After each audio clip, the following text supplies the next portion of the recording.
Olá, companheiros da Causa Operária TV, da Rádio Causa Operária. A gente começa agora mais um podcast, O Mundo em uma Hora, em parceria entre esses dois veículos de comunicação do Partido da Causa Operária. Convido você aí que está ouvindo na transmissão 24 horas da Causa Operária TV a dar o seu like, né, a clicar no joinha aí embaixo do vídeo para curtir o nosso vídeo, aí nos comentários do chat e deixar o seu comentário, a compartilhar essa publicação aqui em todas as suas redes sociais para espalhar o conteúdo da Causa Operária TV para os seus amigos, seus companheiros, para que eles conheçam, principalmente no caso do nosso programa, para quem gosta de política internacional, do noticiário internacional e quer ficar por dentro do que acontece no mundo todo. Não deixe também de se inscrever na Causa Operária TV, tem o botão aqui embaixo do vídeo, inscreva-se, e do lado desse botão tem o botão Seja Membro, para você se tornar membro do nosso canal. Por apenas R$ 7,99 por mês, você já contribui de uma maneira muito importante e especial para que a gente possa continuar fazendo programas, podcasts, mantendo o nosso canal 24 horas por dia, 7 dias por semana, para a gente aprimorar também a nossa qualidade técnica, aumentar a nossa programação ao vivo. Então, contribua tornando-se membro da Causa Operária TV. Eu estou aqui, sou Eduardo Vasco, estou com o companheiro César Chenhot para a gente discutir aqui alguns assuntos que permearam aí o noticiário internacional, não tanto da imprensa burguesa, né, porque a imprensa burguesa esconde, na verdade, o que está acontecendo no mundo, mas o que realmente interessa aos povos do mundo todo. A gente vai comentar aqui, começando por uma notícia que chegou no início desta segunda-feira, 14 de dezembro, que foi o governo dos Estados Unidos tendo denunciado que vários de seus departamentos, como o Departamento do Tesouro, sofreram um ataque hacker. Segundo o governo dos Estados Unidos, do ainda presidente Donald Trump, ainda no domingo, esse grupo de hackers teria invadido redes do Departamento de Tesouro e da Administração Nacional de Telecomunicações e Informações do Departamento do Comércio norte-americano. De acordo com o governo dos Estados Unidos, esse ataque teria sido apoiado por governos estrangeiros, sendo o governo russo o principal suspeito desse ataque, de acordo com o jornal New York Times. Uma série de investigações estão sendo feitas pelo governo dos Estados Unidos e estão sendo tomadas medidas aí para identificar os problemas que ocorreram em decorrência desse ataque, segundo o porta-voz do Conselho de Segurança Nacional, John Ulliott. A gente está acostumado, né, com várias denúncias aí nos últimos anos ou na verdade acusações, né, geralmente infundadas contra principalmente o governo russo, mas contra outros governos como o iraniano, até mesmo o norte-coreano e o chinês, de atacarem os sistemas de comunicação, informática, inteligência, cibernética dos Estados Unidos, né? Sendo que os Estados Unidos são o país que tem um histórico mais vasto aí de ataques hackers, inclusive, contra sistemas de governos estrangeiros, né? A gente aqui no Brasil conhece muito bem isso daí, porque ainda no governo da ex-presidenta Dilma Rousseff, ela própria foi espionada pela Agência de Segurança Nacional dos Estados Unidos, a Petrobras foi espionada, invadiram, né, o sistema de segurança informática do governo brasileiro. Isso daí, logicamente, é feito através de hackers espiões do governo dos Estados Unidos, além de espionarem, né, diversos outros governos e realmente os Estados Unidos, como maior potência do mundo, certamente são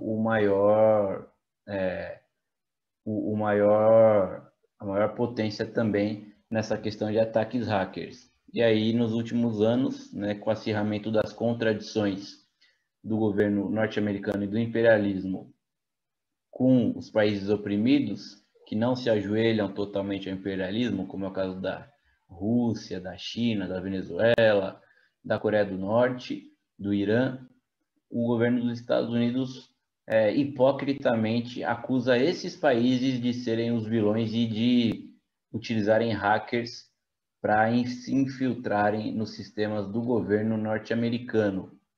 Eu me lembro também que, alguns anos atrás, a Coreia do Norte foi acusada de hackear sistemas da Sony, né, uma das maiores multinacionais aí também de telecomunicações, informática do mundo. A China também é acusada sistematicamente de invadir sistemas dos Estados Unidos e, logicamente, a Rússia, que tem sido acusada, inclusive, de ingerência nas próprias eleições norte-americanas para presidente da República de 2016 e até mesmo agora de 2020, sem prova nenhuma sempre, né? E dessa vez aqui, o governo do Donald Trump, que teria sido beneficiado pelos hackers russos em 2016, é justamente quem acusa a Rússia, quem acusa, na verdade, governos estrangeiros de estarem por trás desse ataque, e os especialistas citados pela imprensa dizem que o governo russo realmente é quem está por trás disso daí. O que você acha dessa situação, César? Tudo bom? Então bom dia aí, boa tarde para quem está assistindo. Na semana passada, uma empresa de defesa cibernética dos Estados Unidos também, a FireEye, que é dita aí como uma das maiores empresas de defesa contra hackers aí do mundo, ela também sofreu um ataque hacker, um ataque de grande magnitude aí que mostrou que a empresa tem várias falhas aí na própria defesa. É uma empresa de defesa, né? E ela tem várias falhas aí. E essa empresa tinha dito que pelo modo que o ataque tinha sido feito, pela organização do ataque, tudo indicava que tinha um Estado nacional por trás, um Estado estrangeiro por trás. E agora a gente tem essa notícia aí do ataque ao governo dos Estados Unidos. Algumas pessoas, alguns sites que eu li, dizem aí que pode ter alguma relação entre os dois ataques, né, que atacaram primeiro a empresa de defesa ou para obter alguma informação para poder atacar o governo dos Estados Unidos ou para enfraquecer o governo, enfraquecer a defesa do governo e depois atacar o próprio governo dos Estados Unidos. Só que eu acho que a gente tem que levantar aí duas questões importantes. A primeira é que a gente não pode confiar cegamente nisso daí, né? Os Estados Unidos ele tem um largo histórico de forjar ataques contra si mesmo para justificar um ataque real contra um país oprimido, né? Não só contra países oprimidos, mas também a própria entrada dos Estados Unidos na Segunda Guerra Mundial, a questão do Pearl Harbor, tudo mais, mostra isso daí que é uma tradição praticamente dos Estados Unidos. Sempre que os Estados Unidos, o país for atacado, a gente tem que ficar com o pé atrás porque pode vir alguma coisa aí de verdade, alguma coisa muito horrível logo depois, né? A gente tem também os casos aí da Guerra do Vietnã e também, até hoje, algumas questões inexplicáveis do atentado do 11 de setembro, que mostram aí que os Estados Unidos eles têm essa prática, né? Então, a gente não pode confiar cegamente, pode ser muito bem também um ataque forjado, né? A gente não é um negócio também tão difícil, eu acredito, de ser feito, com o intuito aí de depois responsabilizar um governo russo ou um governo chinês para justificar algum tipo de boicote, algum tipo de bloqueio econômico, né? A gente viu que esse ano passado os Estados Unidos utilizou dessa estratégia de dizer que a China tinha potencial para hackear os Estados Unidos para bloquear empresas aí, para tentar obrigar a China a vender o TikTok, por exemplo, o aplicativo que o pessoal está utilizando bastante aí para vender esse aplicativo para a Microsoft, falava que o TikTok podia roubar as contas das pessoas por ser do governo chinês. A mesma coisa acontece aí com a empresa Huawei. Então, não é confiável essa informação. A gente tem que esperar para ver, né? Pra ver o que vai acontecer. O governo dos Estados Unidos disse que vai tomar medidas, né? Parece que teve uma reunião no sábado, uma reunião importante, que foi dita como uma reunião sobre o ataque, né? Para discutir o ataque que teria sido muito forte, mas também pode ser que tenha sido uma reunião para discutir aí como divulgar essa questão do ataque, como agir depois, né? Essa é uma das questões. A outra questão é que, de qualquer forma, isso daí mostra que a gente não está nem um pouco seguro, né? O que o Snowden mostrou com a espionagem norte-americana já deixava isso muito claro, já era para deixar todo mundo com muito pé atrás sobre essas tecnologias digitais, né? Que elas são tecnologias que realmente podem fazer com que a gente perca nossos dados aí para estados como o dos Estados Unidos. E também coloca mais um pontinho de dúvida, né?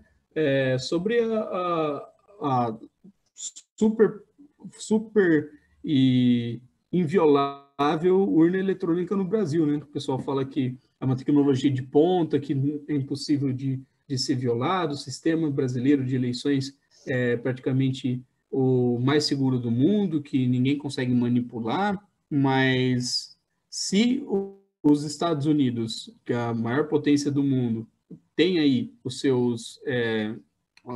suas agências de governo invadidas, se o próprio Estados Unidos já disse que hackers russos podem ter manipulado as eleições a favor do Donald Trump, não é difícil de qualquer pessoa manipular aí as eleições no Brasil também, né? O pessoal tem um pouco um fetiche com essas tecnologias digitais, dizendo que tudo é muito seguro, que é impossível de acontecer qualquer tipo de fraude, qualquer tipo de vazão, quando na verdade qualquer moleque aí que é um pouco mais dedicado e estudioso senta em frente a um computador e descobre como invadir um banco. É um negócio de louco, né? Então, acho que essas duas questões, a questão do fato dos Estados Unidos possivelmente estarem mentindo sobre isso aí, é uma das questões, e também o fato de ter tecnologia, né, que o pessoal apresenta, ainda mais nesse sistema falido que a gente vive hoje em dia. Bom, vamos mudar de assunto agora, descendo o continente, indo para a Venezuela, porque na semana passada foi realizada uma consulta popular muito, entre 1 milhão de aspas, totalmente fake por parte do presidente fake da Venezuela, o Juan Guaidó. No último sábado terminou essa consulta que tinha como eixo duas perguntas, né? Uma era que os venezuelanos eles concordavam com esses mecanismos de pressão nacional e internacional pelas eleições livres, presidenciais e legislativas no país. E outra, se eles rejeitavam as eleições para a Assembleia Nacional que ocorreram no domingo anterior, que foram vencidas de maneira esmagadora pelo chavismo, né? Essa votação começou na segunda-feira passada pela internet e no sábado houve uma votação presencial em que os opositores golpistas instalaram 3.000 urnas pela Venezuela e no exterior. O Juan Guaidó e os organizadores divulgaram no Twitter que mais de 6.400.000 pessoas votaram nessas eleições fake, sendo metade delas, ou seja, 3 milhões, pouco mais de 3 milhões, tendo ido votar presencialmente no sábado. Agora, essa participação seria, né, se esse número fosse realmente real, maior do que a votação, maior do que o número de pessoas que foi votar nas eleições para a Assembleia Nacional no domingo anterior, onde 30% das pessoas votaram e, segundo os opositores que organizaram essa consulta, 40% dos eleitores teriam votado. Agora, o que é muito curioso, né, é que foram eleições que foram realizadas ao longo da semana inteira pela internet, votação pela internet. Votação pela internet é a coisa mais fácil do mundo de se manipular, né? E aí você coloca lá que 6 milhões de pessoas votaram, 3 milhões presencialmente. Então, 3 milhões teriam votado pela internet e 3 milhões teriam ido, no único dia, no sábado, votar em 3.000 urnas instaladas na Venezuela. 3 milhões de pessoas em 3.000 urnas, né? O que parece algo absolutamente fora da realidade, até porque a gente está acostumado com coisas fora da realidade executadas pela oposição golpista na Venezuela, a maior delas justamente o fato de se dizer Juan Guaidó como presidente legítimo da Venezuela, sendo que ele não sequer concorreu às eleições presidenciais da Venezuela, sendo que ele sequer era um líder da Assembleia Nacional. Quando ele ocupou a presidência da Assembleia Nacional, ele era o presidente pro tempore, porque a presidência da Assembleia Nacional era rotativa entre os partidos da oposição, e a própria Assembleia Nacional era um poder anulado pelo próprio poder eleitoral, uma vez que a oposição havia ganho a maioria em 2015 de maneira fraudulenta, elegendo, através de uma fraude, 3 deputados a mais do que o necessário para obter a maioria, que foram impugnados pela Justiça Eleitoral e permaneceram em seus cargos porque a Assembleia ela desacatou o poder eleitoral e deixou de ser reconhecida pelas instituições do Estado venezuelano. Então, Juan Guaidó, que já era um presidente fake, realizou aí uma consulta fake que teve um resultado fake que, logicamente, não expressa a vontade dos venezuelanos, porque se fosse assim, os venezuelanos já teriam derrubado o governo do Nicolás Maduro. E a própria imprensa internacional reconhece que foi um fiasco essa consulta do Juan Guaidó, que a mobilização em torno dessa consulta foi extremamente fracassada, né? E que a operação Guaidó do imperialismo, logicamente que a imprensa imperialista não usa esses termos, já era. César.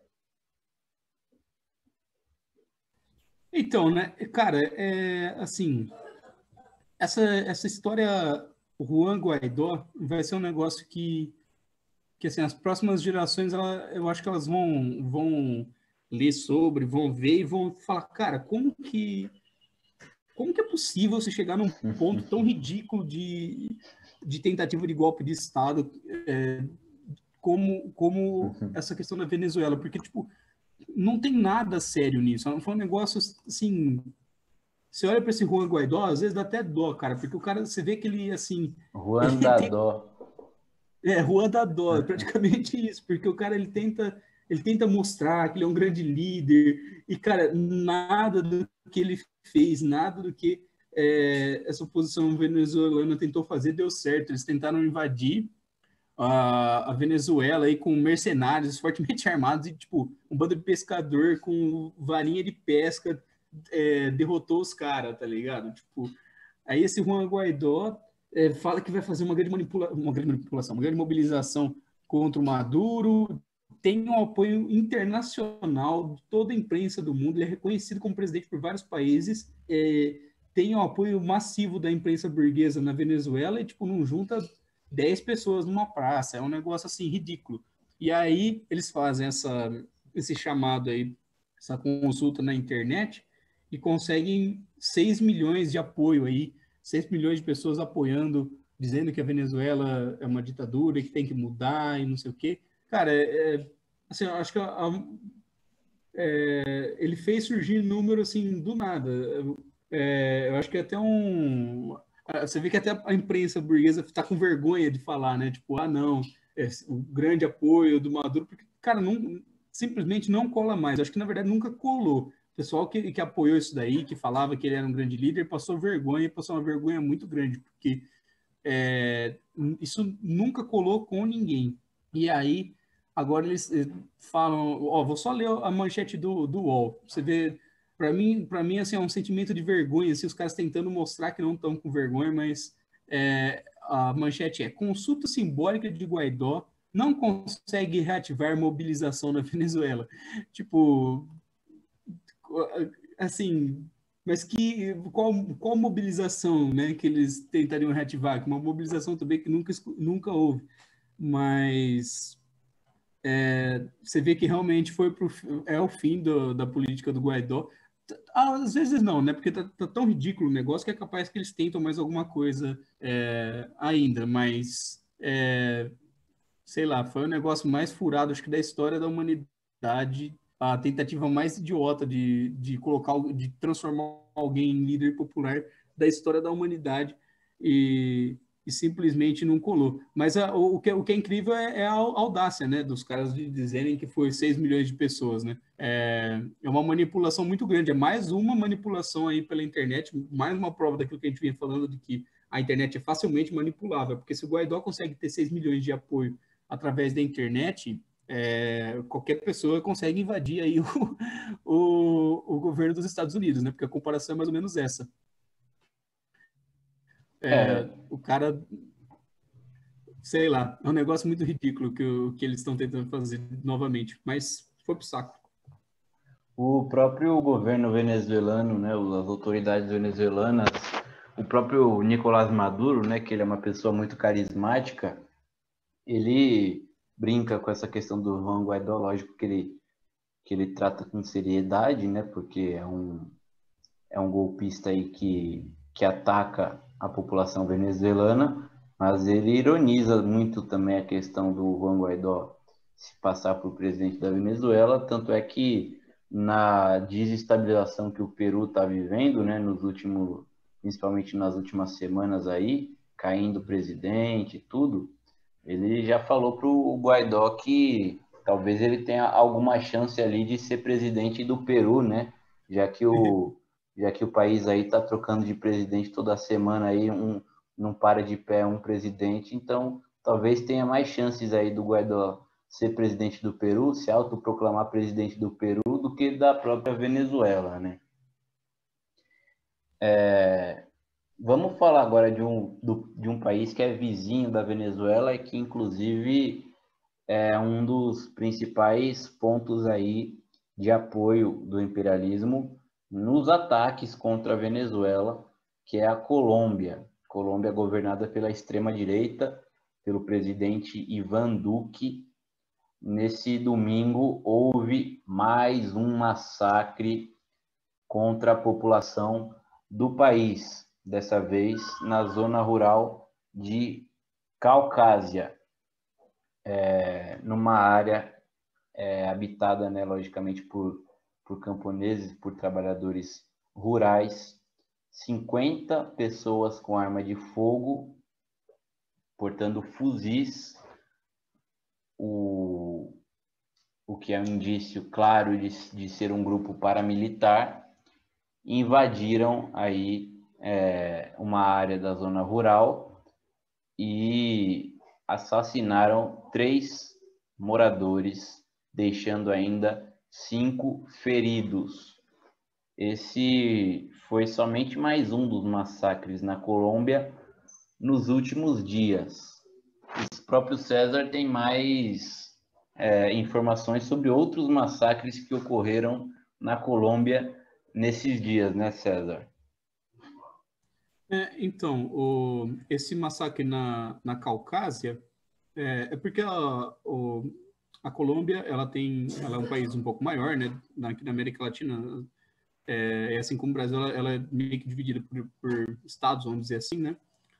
Ela fica na região, na verdade, a Caucásia fica na região da Antioquia.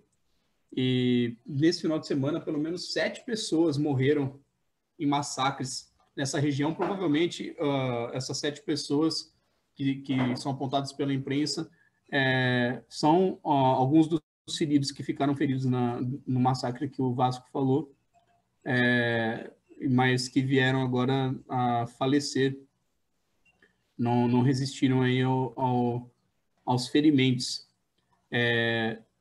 Cara, isso que está acontecendo na Colômbia, assim, talvez aí, talvez não, com certeza, na América Latina é a maior ditadura que a gente tem no momento, né? O pessoal está sofrendo bastante por duas frentes aí, né?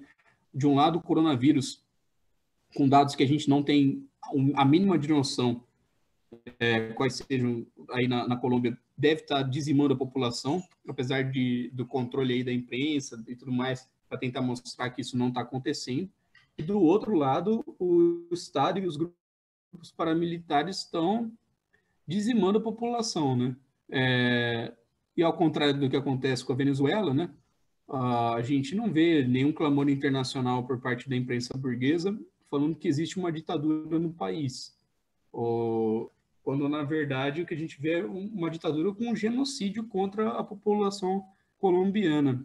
Os números aí de pessoas mortas que faziam parte das Farc antes até o Tratado de Paz é um número gigantesco, né? O Estado já matou milhares de pessoas aí. O número de líderes sociais também assassinados é um número gigantesco. E o número de pessoas que simplesmente os grupos paramilitares chegam lá e assassinam de 10 pessoas para cima também é um número enorme.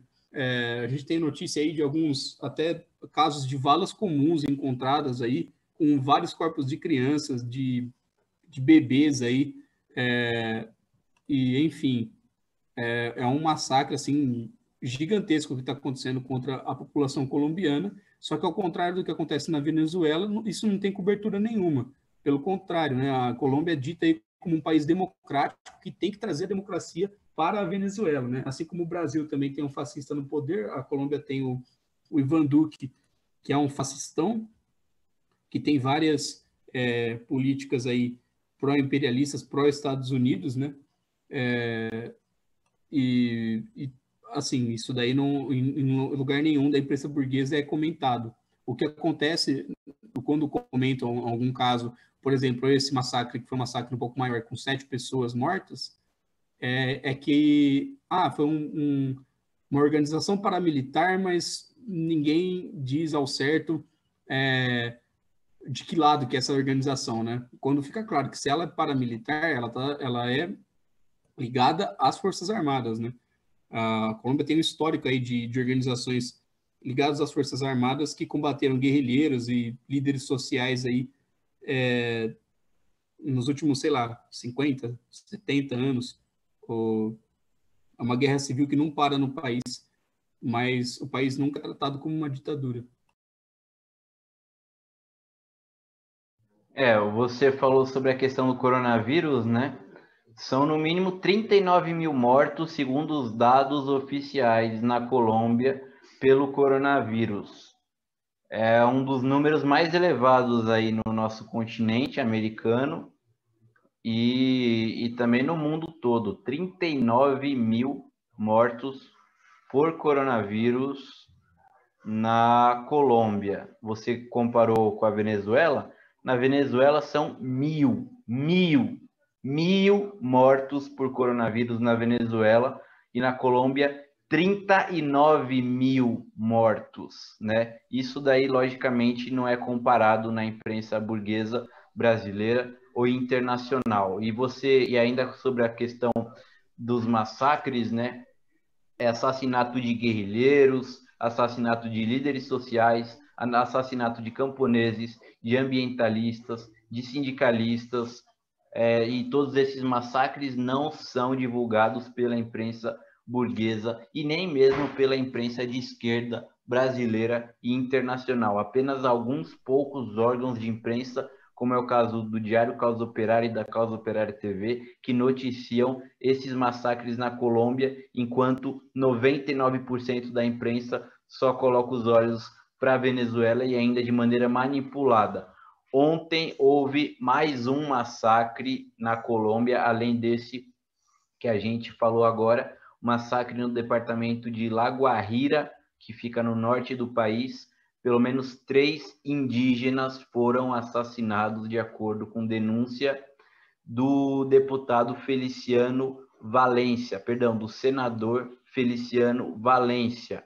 Segundo o Indepaz, que é um instituto que desenvolve aí um levantamento sobre os massacres, sobre os assassinatos na Colômbia, neste ano já são 84 massacres no país. E como você falou, César, a maior parte desses massacres, se não a sua totalidade, é feita por paramilitares, por grupos fascistas ligados diretamente ao governo colombiano. Lembrando que o presidente Ivan Duque, ele é um presidente de extrema direita, aliado do ex-presidente Álvaro Uribe, que tem uma corrente política que foi denominada justamente uribismo, que é justamente a ala mais à direita do regime político colombiano. O Álvaro Uribe, durante a sua presidência, promoveu uma verdadeira ditadura de tipo fascista, inclusive, contra os movimentos populares colombianos, especialmente contra as guerrilhas das Farc e do ELN. E ele tem intrínsecos laços com os grupos paramilitares e bandos fascistas que ainda atuam de uma maneira muito ativa na Colômbia. Todos os dias existe o assassinato de algum líder camponês, de algum líder social, ambientalista, indígena, sindicalista, guerrilheiro ou ex-guerrilheiro na Colômbia. E a gente denuncia isso daqui praticamente todo santo dia, que na Colômbia o que vigora há muito tempo é uma ditadura com claras características fascistas, fantoche, controlada 100% pelo imperialismo, principalmente o imperialismo norte-americano. A Colômbia é uma ditadura que precisa ser denunciada todo santo dia pela esquerda latino-americana. Vasco, Diga. tem isso na Venezuela? Existe esse massacre na Venezuela diário? Você vê o governo atacando a população? Nem mesmo a imprensa burguesa tem a coragem de falar isso, né? Apesar de chamar a Venezuela de ditadura, também não tem coragem de falar que na Venezuela tem massacres diários como acontece na Colômbia, embora ela não fale da Colômbia, né? Curioso. Eu acho que quando o pessoal fala aí que Cuba e Venezuela não são modelos de democracia, né? Como o Boulos disse durante a campanha eleitoral, para se aproximar aí do imperialismo, né? Fica a dúvida aí de qual que é o modelo aqui da América Latina de democracia, né? Será que é a Colômbia, que seria um modelo de democracia? Será que é o Chile, que a polícia cegou aí, sei lá, 1.000 pessoas no último período atirando no olho dos manifestantes, né? Qual será que é o modelo de democracia que o Guilherme Boulos, né? Essa esquerda aí pró-imperialista acredita que seja o melhor para a população? Fica essa dúvida, né? Pois é. Agora a gente mudando de continente vai para a Europa. Na Alemanha, o país mais desenvolvido, né, industrialmente da Europa, a economia também mais pulsante do velho continente, está sendo atingida bravamente aí, de uma maneira muito brava, né, pelo Covid-19. Tanto é que foi feita ali uma reabertura, né, para que, supostamente, com a diminuição dos casos de coronavírus, foi feita essa reabertura do comércio, das escolas, para que o povo voltasse a trabalhar a todo vapor, a fim de encher o bolso dos capitalistas, né? Porque, afinal de contas, tempo é dinheiro, a economia não pode parar, porque os capitalistas vão perder dinheiro. Então, muito fácil ali. A imprensa fala que está diminuindo o número de mortos, o governo fala que está controlando a pandemia. Isso daí serve de desculpa para abrir tudo, liberar geral e o povo voltar a trabalhar.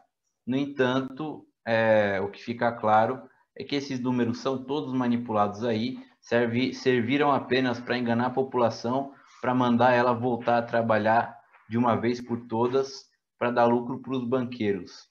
Porque voltou aí com tudo o coronavírus, né? Voltou, entre aspas, nunca foi embora, mas falam em segunda onda do coronavírus, né?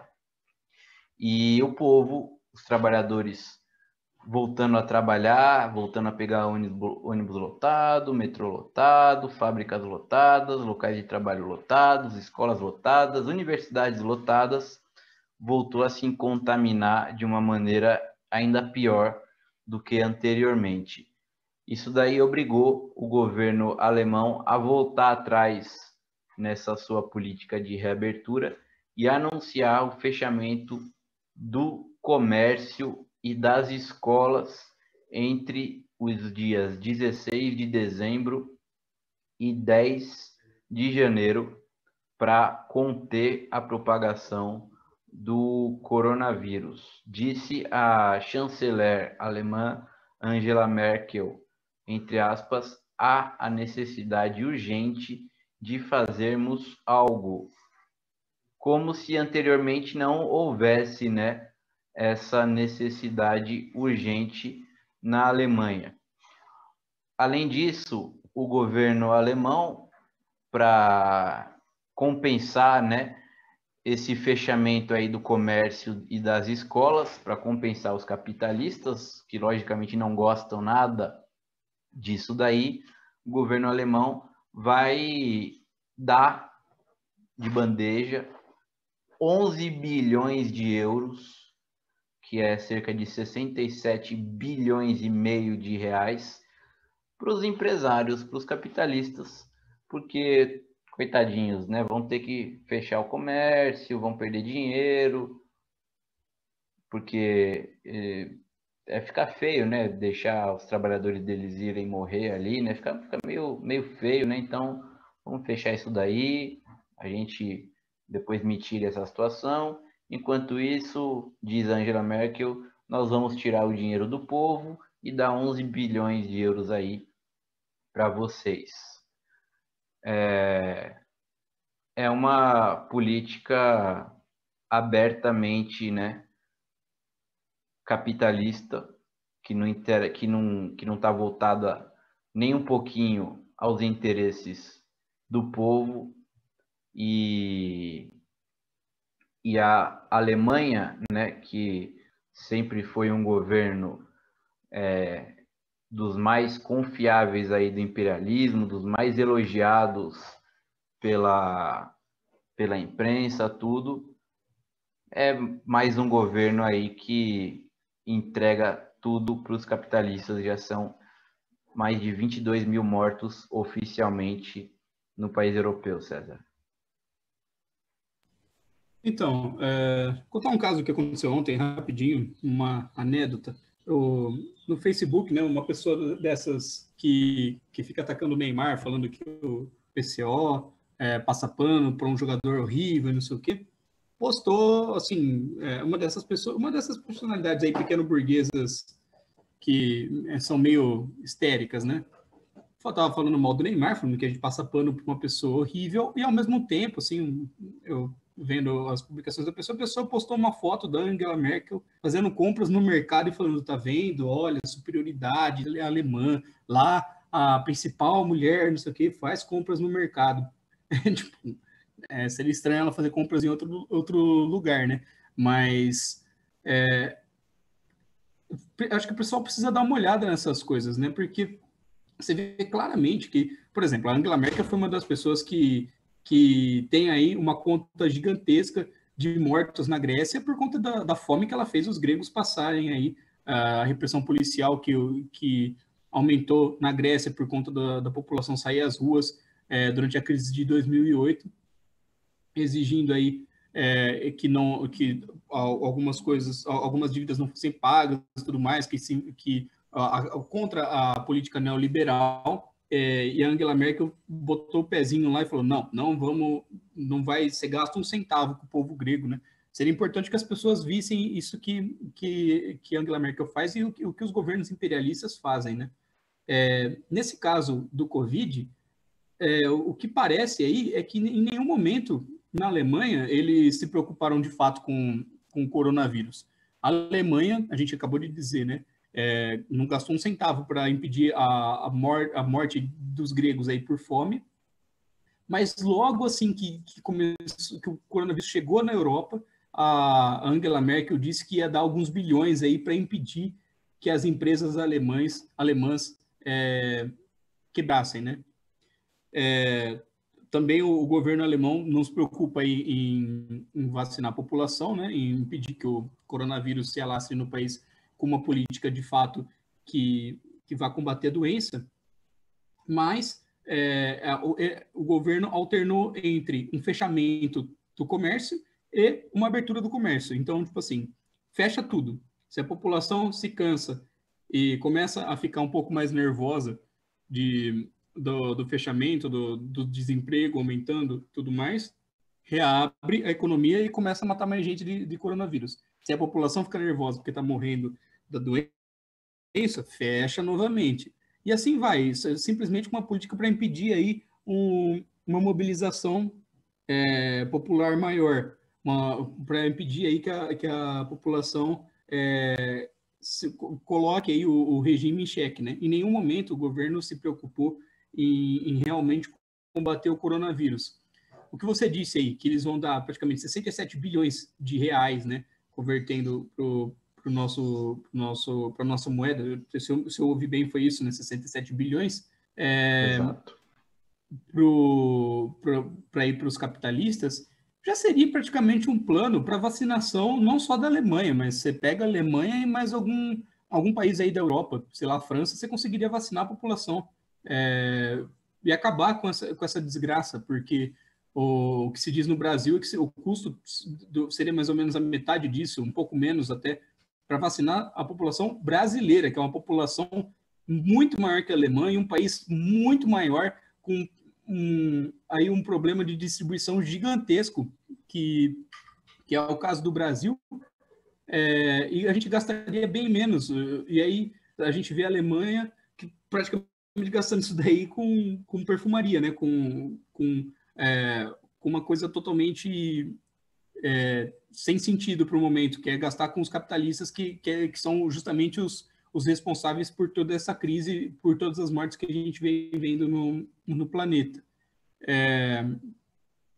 Acho que não tem muito mais o que comentar, mas uma coisa importante que eu acho que a gente tem que comentar é a questão de que a esquerda europeia está praticamente morta, né? Tudo que vem acontecendo, eles não tiveram em nenhum momento uma política contrária ao imperialismo, contrária à burguesia nos seus respectivos países. Simplesmente fizeram como a esquerda brasileira, né? Apoiar os governantes científicos, né? Apoiar aqueles que, na verdade, só fodem a população do mesmo jeito, só que tem uma postura de não, fique na sua casa e tudo mais, né? E depois coloca a culpa na população, da população votar mal, ou então coloca a culpa na população se os movimentos de extrema-direita começam a crescer, porque, que é o que a gente tem visto na Europa, né? Os movimentos de extrema-direita crescendo muito, muitos deles aí com uma política de tipo, não, precisamos acabar com o lockdown, precisamos impedir o uso de máscara, que é aquela demagogia que a gente sabe da extrema-direita, mas que também a esquerda não faz nada, não contrapõe em nada o imperialismo e a política neoliberal e espera simplesmente que a população evolua politicamente através de um milagre. É como se Jesus tivesse que voltar e falar assim, pessoal, agora vocês têm que votar na esquerda, né? Que é a única política que a esquerda africano-burguesa sabe ter. Bom, com esses comentários finais aí do César, a gente encerra o nosso podcast O Mundo em Uma Hora de hoje. Você fica ligado aí na programação da Causa Operária TV. Você que não ouviu o podcast ao vivo, pode acessar aí na seção de vídeos da Causa Operária TV. O podcast está aí para ser ouvido a qualquer momento. Compartilhe aí com seus amigos e não se esqueça de acessar o site da Causa Operária TV, celtv.com.br, se inscrever ali para receber as notificações, para não perder nada da nossa programação, e também acessar universidademarxista.pco.org.br, porque a partir de janeiro vai acontecer o maior curso que já se viu a respeito de Stalin, Joseph Stalin e do stalinismo. O curso vai ser ministrado pelo companheiro Rui Costa Pimenta e vai durar 2 meses, 2 aulas por semana, somente para quem se inscrever no site universidademarxista.pco.org.br. Não vai ser exibido na Causa Operária TV.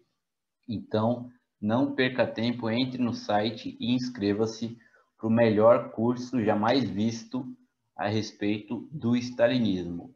A gente fica por aqui, continue ligado na programação da Causa Operária TV, 24 horas por dia, 7 dias por semana. Tchau!